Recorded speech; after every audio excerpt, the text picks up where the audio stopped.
Урматтуу соттук реформа боюнча кеңеш мүчөлөрү, урматтуу жыйындын катчылары,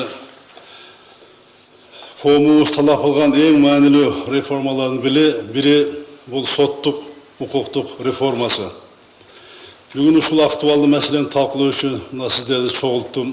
Бул абдан биздин мамлекетке, келечекке эң керектүү маселе ушул соттук реформа болуп турат.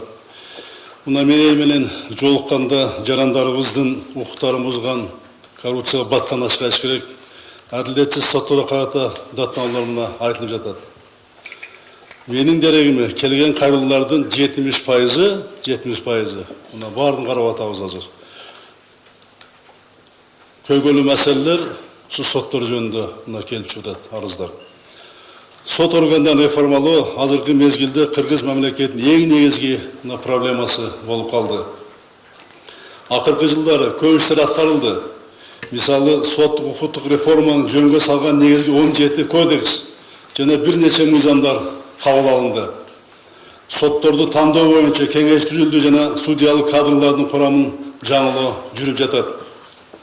Бирок реформанын темпи коомчулук күткөнгө караганда кыйла жай жүрүп, тилекке каршы сот системасын реформалоо кечендеп жатат.